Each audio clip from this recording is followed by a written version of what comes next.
But for us, most importantly, we said it last week, and it's about winning. And we're not going to try to live up to what somebody else expects of us and how we do things. And we all would like some things a little bit better, but the reality is that it's a hard-fought game with lots of shifts in momentum and a lot of things that went on this week that our guys had to handle, and thought they did a good job of it. And to find a way at the end to come up where we did, especially down there on the goal line, that defense, we were definitely tested.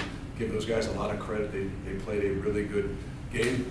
There were some things I kind of knew going in based on the championship game last year. I think the 3 times I've played them, that I come out of the game every single time saying that's a much better football team than maybe the record shows. And, but for us, we know darn well sometimes the best thing is to have a quicker turnaround. Now we got a Friday night game, so we don't have a whole lot of time to kind of rest and lick the wounds of things that happen. But when you know there's some ways to get better, it's the best thing you can do is get right back to work, and probably will be good for us to have a quicker turnaround on a Friday night game. Questions? Can you, those last, I guess, 3 possessions, the stop and then the turnover and then the stop again, I don't know. It's kind of a blur to me right now, to be honest with you, how that happens. But no matter what, you got to find ways, and probably the one thing that was a little bit disappointed, offense, I thought we moved the football. I thought up front we did a really good job. When it was coming down the third, fourth quarter, a couple key, we had an opportunity to make some plays down the field. That's those some good balls. We didn't make the plays.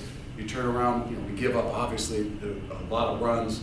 They get the ball down to the 3-yard line, and you just find a way to make plays. You get the ball back, some way somehow you find a way to make 4 more plays. Those are the things that we got to come out of this thing really kind of looking at and saying that this is a fighting crew. This is who we really are. It might not be flashy, it might not be perfect, but those guys in that locker room, that's more of what we have kind of prided ourselves on.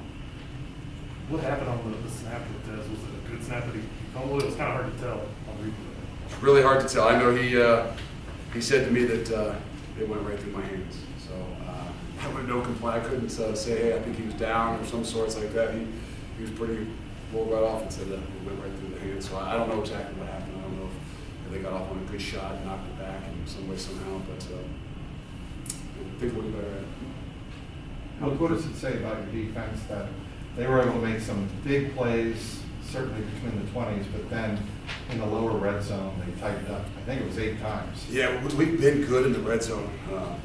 It gets a little frustrating. I think that's where some of our guys probably get at times, and some of those runs, those are things you pride yourself on. Then you look down there at the stats, you're like, wow, those are things you're happy about. But no matter what, when the ball gets down there, the sign of toughness is how you play in the red zone. And our guys, that's who they are. We know there's some things we got to do better. We got to give them a better opportunity defensively with some schematic things. But when it comes down to it, that's more or less what we do. It's kind of who Tulsa is, that style of play. It's kind of who Navy is. But are you sensing kind of a trend where teams are trying to control the clock, establish the run, kind of keep your offense up the field? Yeah, I think there's some things obviously we got to look at defensively to do better. And you're playing some 3-down stuff. I think you got to do some things to give those guys a little bit of an advantage, probably. So we got to go back to the drawing board, but have some adjustments and some things. Is it the way somebody's playing? I mean, if you really look at it, that's kind of what they did last year in the championship game. And they moved the football on us. They ran it downhill, what we would say too much. But we didn't do a good enough job of it tonight. But when it came down to it, we did. Do you have an upgrade on Jerome? No, I don't. No, it was kind of iffy at halftime. Thought we maybe even come out the second half and be able to go, but the confidence level wasn't right there. So hopefully it'll be fine. Hopefully we're getting back in here tomorrow, start working on him, and within a couple of days we'll be able to have a better grasp on where he is and what it is. The possible schematic changes. Do you think that's 4 down? Is it more? No, it's just we just got to put our guys in some situations that they can be a little bit more aggressive. We're playing 6'6", 335 pounds that do a really good job engulfing guys, and we've got to be on the edges a little bit more. We've got to find some ways to Najee Sanders and the world to keep him on the edge and let him use his strengths. But we've done a really good job in we'll continue to do what we've done. What was it like having your program spotlighted just nationally? Well, it was kind of a pain, to be honest with you. I wish we could enjoy it. I hope that our community, our campus really did enjoy it. I know being out there for 10 minutes or 15 minutes, whatever it was today, was about 8 minutes too long for me, but that's beside the point. It's really awesome. It is. And, it's hard. It's hard when you're dealing with 18, 22-year-olds and ourselves as well with all the different things going on. But for us in the big picture of things, and it's a huge step and a great opportunity for our entire campus. You started both halves 14-0. What was it that switched for the offense, or what they did on defense that slowed you down? I don't know. It's just execution. I think there were some of those just making plays, and they had some good coverage and got some good balls thrown and the ability to just make a play. The same thing for us tackling wise. Just, we're there and we don't make the play, the ball bounces, it ends up being 15, 20, 25 yards, which is probably more big play runs we've given up in the last 3 years. And, it has a lot to do with tackling, but we'll go back to work here. Luke, is this what you kind of envisioned for the program? You've been through this at Ohio State, but did you kind of envision this kind of hype when you came here? I don't know. You're so green in what you're doing, and you're just trying to find ways to win. And you didn't know what all the other things out there were really going to be. I didn't know what Nippert Stadium would look like, or what it could really be like. To be honest with you, the first 2 years, even as we started winning, it was nothing like this, and even in year 3, and then obviously last year with the pandemic. So maybe for a brief moment that's what you envision and you hope for, but there's so much work to be done that you kind of forget about all those things, and that's why you've been asking about the spotlight of today. You forget about where sometimes you've come from, just being in a support and in a following, whether it's the students, our campus, and things like that.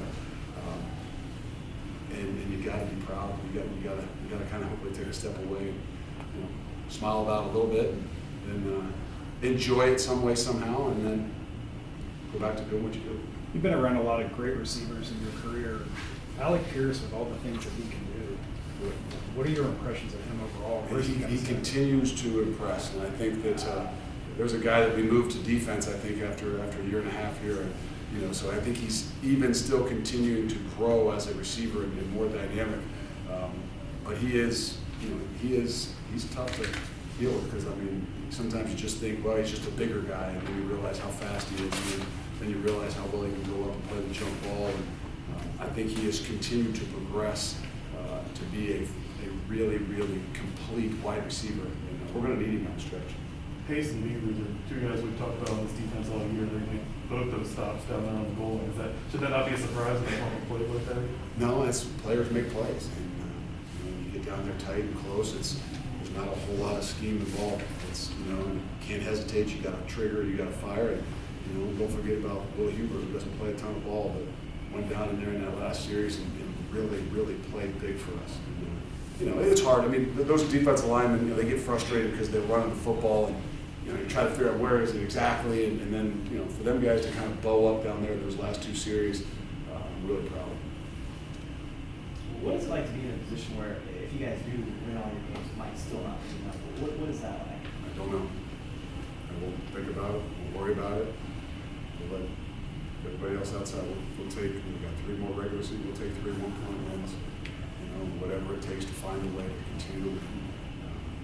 The great thing about this one is I think you could probably sit down here later tonight and say, I don't think we played our best ball, and we found a way to continue to win.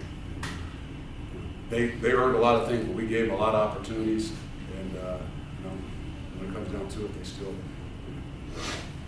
found a way. Is that a little bit of a weight off for your players that, all right, we've seen where they're going to rank us, even if we're undefeated, so just now don't worry about style points? I thought that was kind of what was happening this week, but it's still things that are constantly, in their heads. And again, there's so many different things. It's always like that. You could have a season like we had in year 1, and you're worried about all the different things that people are saying, and well, are they going to leave? They're going to transfer. There's so many things that go on with these 18 to 22. The thing I try to make sure they understand is that locker room is what's special.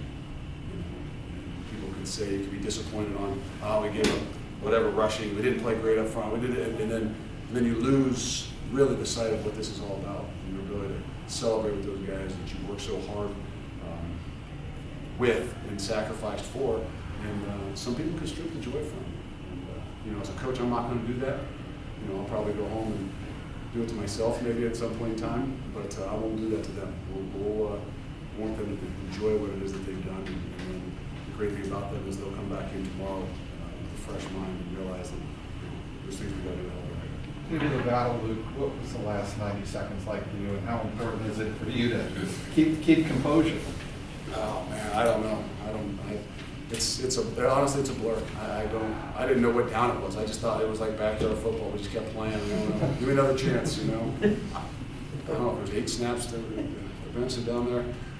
I knew the clock was running, but I didn't know if it was going to run out. You know how many timeouts you had? Well, I knew we wanted to save it just in case, but those kinds of things just start to go. And, when you really come down to it, competitors continue to compete. And there's some people who probably at times say, hey, you should let them get in so that you have 1 minute and 35 seconds, so that so that you have a chance to get Devin the ball back and let him go down and see if you can get a score, a touchdown, or kick a field goal. And no, that's not the way we're built. It was something 3 years ago, I think, in the OU game. If anybody remembers, 4 years ago, whatever it was, they would have the ball down there on the goal line with like 1 minute 25 to go, and I don't know what we were up or down or whatever. And a lot of people in their minds would probably say, hey, you should let them score, and then you get the ball back, and then you have a chance at the end. No way in hell we're going to do that. And James Wiggins picks the ball off, and the rest is history. And, put the ball down, and Jimmy Nichols said, right? Put it down, play again, give us another snap. And, that's what we'll be proud of. How do you deal with the playoff ranking stuff? You came about how you're not going to talk about it, you just ignore it, they're obviously going to see it. How do you deal with that in your program? We said it this week. I said, guys, we have no control. Let's let it be. Let's do what we can do, control what we control, and let the chips fall where they may. If you guys continue to win, then at some point in time, at the end of the year, we'll be up there pounding the table. If it ain't good enough, it ain't good enough. That's not. We can do nothing about that. It is what it is.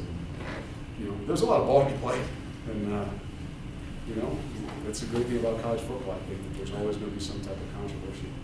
And if we're happy to be a part of the controversy, we're happy to be a part of the controversy. It'll keep publicizing our program, and it'll keep putting a chip on our shoulder, and we'll keep finding ways to continue to. One more question. We're good. Thank you. Thanks for